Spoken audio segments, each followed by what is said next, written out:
റീന, ഞാൻ പത്തനംതിട്ടയിൽ നിന്നാണ് വരുന്നത്, കോന്നിന്ന്. ഞാൻ 2016 നേഴ്സിംഗ് ഡിസ്റ്റിങ്ഷനിലോട് പാസ്സായതാണ്. ഇപ്പം 8 കൊല്ലമായി. അന്ന് തൊട്ട് ഞാൻ ഒന്ന് പുറത്തു പോയി ഇതാവാൻ വേണ്ടിയിട്ട് കിടന്ന് പരിശ്രമിക്കുമായിരുന്നു. പല പല തടസ്സങ്ങളായിട്ട് എനിക്ക് പോകാൻ പറ്റിയിട്ടില്ല. ശരിക്കും ഒരു കുരുക്കിപ്പെട്ട് കിടന്നെങ്കിൽ ഇതാവുന്ന പോലെയായിരുന്നു. അങ്ങനെ ഞാൻ എക്സ്പീരിയൻസ് ഒക്കെ എടുത്തിട്ട് ദുബായിക്ക് പോകാൻ വേണ്ടിയിട്ട് പകുതി പ്രോസസ്സിങ് ചെയ്തിട്ട് ടഫുള്ള ഞാൻ വർക്ക് ചെയ്തുകൊണ്ടിരുന്ന ഹോസ്പിറ്റൽ ഭയങ്കര ഇതായിരുന്നു. പക്ഷെ ആ സ്ട്രെസ്സിൽ ഞാൻ ജോലി വിടാതെ നൈറ്റ് ഡ്യൂട്ടിക്കിടയിൽ ദുബൈയുടെ DHA എക്സാമിൻ്റെ ഇരുന്ന് പഠിച്ച് അവിടെ നിന്നുകൊണ്ട് തന്നെ എക്സാം എഴുതി. ദൈവത്തിന്റെ കൃപ കൊണ്ട് ആദ്യത്തെ അറ്റംപ്റ്റിൽ തന്നെ എനിക്ക് പാസ്സാവാൻ പറ്റി. അങ്ങനെ ഞാൻ അവിടെ നിന്ന് ഇറങ്ങിക്കഴിഞ്ഞപ്പോഴത്തേന് കോവിഡ് കൂടിയിട്ട് ഫ്ലൈറ്റ് ലോക്കായി. 1 മാസം വെയിറ്റ് ചെയ്തു, 2 മാസം വെയിറ്റ് ചെയ്തു, 3 മാസം വെയിറ്റ് ചെയ്തു, ഫ്ലൈറ്റ് ലോക്ക്. അപ്പൊ ഇതിന് 6 മന്തേ വാലിഡിറ്റി ഉള്ളൂ. 6 മന്തിനുള്ളിൽ നമ്മൾ അവിടെ ചെന്ന് ലൈസൻസ് ഇഷ്യൂ ആയില്ലെങ്കിൽ ഇതിനൊരു ഇതും ഇല്ലാതാവും. അങ്ങനെ ഓൾറെഡി 3 മന്ത് കഴിഞ്ഞു. അത് കഴിഞ്ഞപ്പോൾ ഞാൻ എങ്ങനെയും പോവാമെന്ന് വെച്ചിട്ട് കോവിഡിന്റെ ഒരു പ്രൊജക്റ്റ് വന്നപ്പം അതിലെനിക്ക് DHA കൂടെ ഉള്ളതുകൊണ്ട് അവരെന്നെ എടുത്തു. അങ്ങനെ ഞാൻ അതിൽ പോയി. പക്ഷെ അതിൽ അവരടിക്കുന്നത് വെറും ടെമ്പററി വിസയാണ്. അതിൽ നമ്മുടെ ലൈസൻസ് ഇതാവത്തില്ല. പിന്നെ അവിടെ ചെന്ന് എനിക്ക് വേറെയും കുറേ ഇഷ്യൂസ് ആയിട്ട് അവിടെ നിൽക്കാൻ പറ്റാത്തൊരവസ്ഥ വന്നിട്ട് വലിയ ആഗ്രഹത്തോട് പോയിട്ട് ഞാൻ തിരിച്ചു പോരേണ്ടി വന്നു. കരഞ്ഞ് ഒത്തിരി സങ്കടപ്പെട്ടാ തിരിച്ചു വന്നത്. അതിലെൻ്റെ അപ്പ, അമ്മ, അപ്പച്ചൻ, അമ്മച്ചി, ബ്രദർ, ഞാൻ ഒരുപാട് സങ്കടപ്പെട്ട് എൻ്റെ പേരിൽ. അങ്ങനെ ഞാൻ നാട്ടിൽ വന്നു. അപ്പം തന്നെ എനിക്ക് ഗ്യാപ്പായി. പിന്നെ ഇനി എനിക്ക് എന്താ ചെയ്യേണ്ടതെന്ന് അറിയാതെ സ്റ്റക്കായി നിൽക്കുന്നൊരവസ്ഥയായിരുന്നു. അത് കഴിഞ്ഞിട്ട് ഞാൻ 1 വർഷത്തെ ഗ്യാപ്പ് അങ്ങ് ഫില്ല് ചെയ്യാമെന്നും പറഞ്ഞിട്ട് ഒരിടത്ത് എക്സ്പീരിയൻസിന് കയറി. അവിടെ നിന്നുകൊണ്ട് ഞാൻ ഇനി OET തിരിയാമെന്ന് പറഞ്ഞിട്ട് OET പഠിക്കാൻ വേണ്ടിയിട്ട് തീരുമാനിച്ച് ഇവിടെ വന്ന് ഞാൻ പ്രാർത്ഥിച്ച് വീട്ടിൽ ചെന്ന് 1 വർഷം കഴിഞ്ഞ് അവിടുന്ന് ഇറങ്ങിക്കഴിഞ്ഞപ്പോൾ തന്നെ എൻ്റെ വയസ്സിങ്ങനെ പൊക്കോണ്ടിരിക്കുമ്പോൾ അതിൻ്റെ പ്രഷർ ഒരു സൈഡിലുണ്ട്. എൻ്റെ പപ്പയും മമ്മിയും ഒക്കെ അതിൽ ഒത്തിരി ബലിയാടായിട്ടുണ്ട്. നാട്ടുകാരുടെ ചോദ്യം, ഞാൻ തിരിച്ചു വന്നു, കല്യാണം കഴിപ്പിക്കുന്നില്ല, അങ്ങനത്തെ കുറേ ചോദ്യങ്ങൾ നമ്മുടെ ഫാമിലിയിൽ നിന്നും പുറത്തുനിന്നും ഒക്കെ ഉണ്ടായിരുന്നു. പക്ഷേ എന്നെ മനസ്സിലാക്കി അവൻ എൻ്റെ കൂടെ നിന്നു. അങ്ങനെ ഞാൻ അവിടുന്ന് 1 വർഷത്തെ എക്സ്പീരിയൻസ് എടുത്തിട്ട് ഇറങ്ങി വീട്ടിൽ ചെന്ന് ഓൺലൈനിൽ ഇവിടെ വന്ന് പ്രാർത്ഥിച്ചു പോയി. അങ്ങനെ ഓൺലൈനിൽ ഉടമ്പടി എടുത്ത് ഞാൻ എൻ്റെ ക്ലാസ് ഓൺലൈനിൽ പഠിത്തം തുടങ്ങി. അങ്ങനെ നവംബർ 11 എനിക്ക് എക്സാം ആയിരുന്നു. ഞാൻ എക്സാമിന് പ്രാർത്ഥിച്ച് പോയി. ഇതിനിടയിൽ ഞാൻ രാത്രി ശരിക്കും പറഞ്ഞാൽ റൂമിൽ നിന്ന് ഇറങ്ങാതിരുന്ന് ഞാൻ പ്രാർത്ഥിച്ച് പഠിച്ചെന്ന് തന്നെ പറയാം. അങ്ങനെ പഠിച്ച് രാത്രിയിൽ ഒരുപാട് എത്ര ലേറ്റായിട്ട് കിടന്നാലും ഞാൻ പ്രാർത്ഥിക്കുകയും ജപമാല ഞാൻ മുടക്കത്തില്ലായിരുന്നു.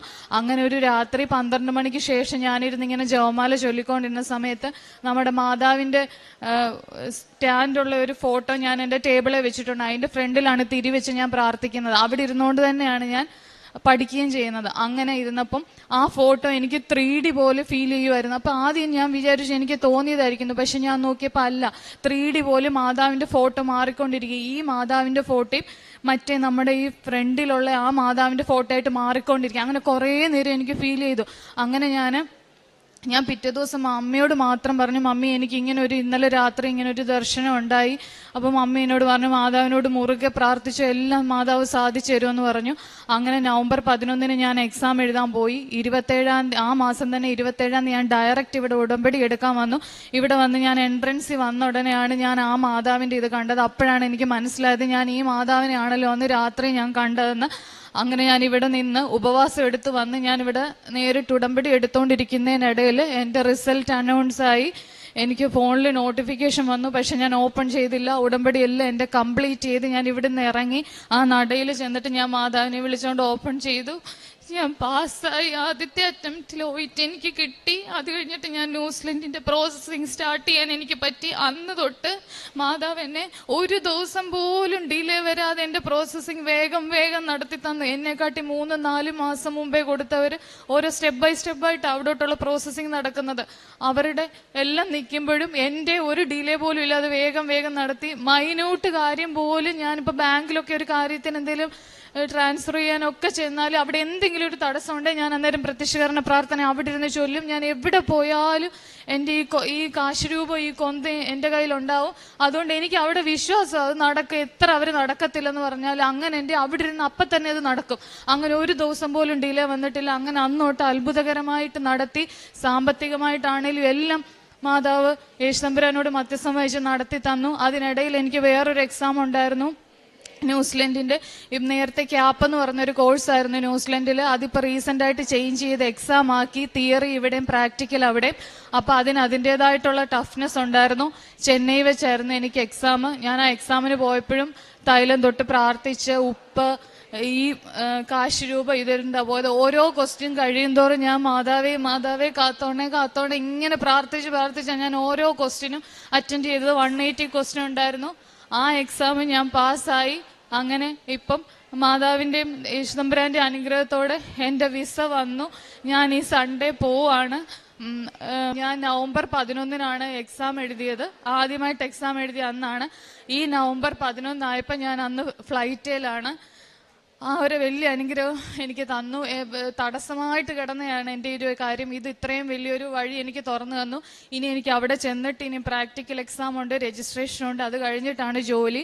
ഇപ്പം അവിടെ എല്ലാം പ്രശ്നങ്ങളാണ്, ജോലിക്കൊക്കെ പ്രശ്നങ്ങളാണ്. പലരും എൻ്റെ പല അടുത്തൊന്നും പറയുന്നുണ്ട്, പോകുന്നവരൊക്കെ തിരിച്ചു വരുന്നുണ്ട്, ഭയങ്കര പ്രശ്നമാണ്. പക്ഷേ പലരും എന്നോട് പറയുന്നുണ്ടെങ്കിലും എനിക്ക് പേടിയില്ല. എൻ്റെ മുമ്പോട്ടുള്ള കാര്യങ്ങളും എൻ്റെ അമ്മയും മാതാവ് യേശുതമ്പുരാൻ നടത്തി തന്നോളൂ. എനിക്ക് അതിൽ അടിയുറച്ച വിശ്വാസമുണ്ട്. ഞാൻ ജോലി കിട്ടിയിട്ട് ഇവിടെ വന്ന് ഞാൻ ഇതുപോലെ സാക്ഷ്യം പറയും. പിന്നെ അത് ഈ ഒരു അനുഗ്രഹം കൂടാതെ എൻ്റെ ഉടമ്പടിയിൽ വെച്ചൊരു കാര്യമാണ്. എൻ്റെ ആങ്ങളയുടെ പേര് ജാക്സൺ എന്നാണ്.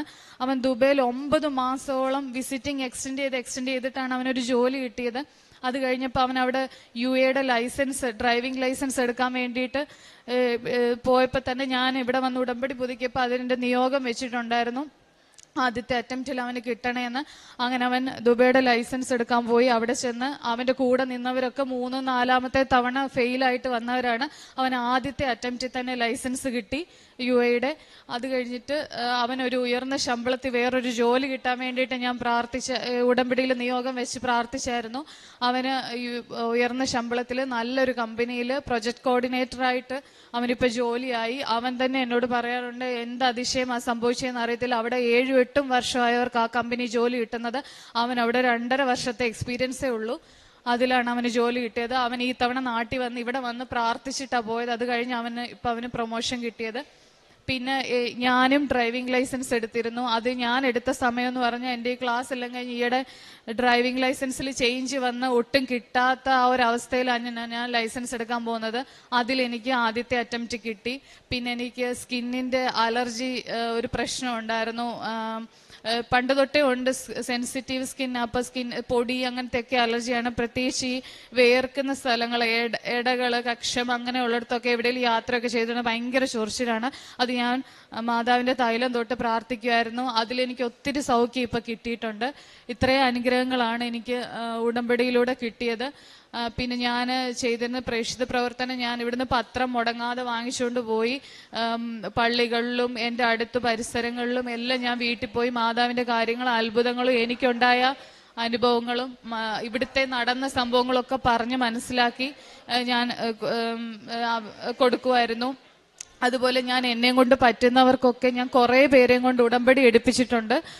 ഡയറക്റ്റ് വന്ന് എടുക്കാൻ പറ്റുന്നവരെ ഡയറക്റ്റ് വന്ന് എടുപ്പിച്ചിട്ടുണ്ട്. അതുപോലെ ദൂരദേശത്തിരിക്കുന്നവർക്ക് ഞാൻ ഓൺലൈൻ ലിങ്കും കാര്യങ്ങളും എല്ലാം അയച്ചു കൊടുത്ത് അവരെയും കൊണ്ട് ഞാൻ എടുപ്പിച്ചിട്ടുണ്ട്. പിന്നെ ഞാൻ പ്രായമായവരെയൊക്കെ വീട്ടിൽ പോയി കാണുമായിരുന്നു. അവർക്ക് വേണ്ട ഹെൽപ്പൊക്കെ ചെയ്തു കൊടുക്കുമായിരുന്നു. ഞാനൊരു നേഴ്സ് ആയതുകൊണ്ട് എന്നെയും കൊണ്ട് പറ്റുന്ന രീതിയിലെല്ലാം ഞാൻ ഹെൽപ്പ് ചെയ്യുമായിരുന്നു. രോഗികളായവരെ പോയി കണ്ട് ഞാൻ തൈലമൊക്കെ തൂത്ത് അവർക്ക് വേണ്ടി പ്രാർത്ഥിക്കുമായിരുന്നു. പിന്നെ ഞാൻ എന്നെ കൊണ്ട് പറ്റുന്ന സാമ്പത്തികമായിട്ടുള്ള സഹായങ്ങൾ, ആക്സിഡന്റ് പറ്റി കിടക്കുന്നവരെ അങ്ങനെ വേണ്ടവർക്ക്, ആനിമൽ റെസ്ക്യൂ ഇങ്ങനെയൊക്കെ എന്നെ കൊണ്ട് പറ്റുന്ന പോലൊക്കെ ഞാൻ കൊടുക്കുമായിരുന്നു.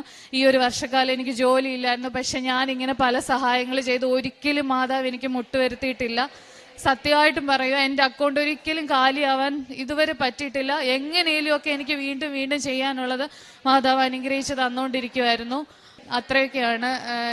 എനിക്ക് ഇത്രയും വലിയ അനുഗ്രഹങ്ങൾ തന്നതിന് അമ്മേ മാതാവിനും യേശുതമ്പുരാനും കോടാനുകോടി നന്ദി, സ്തോത്രം.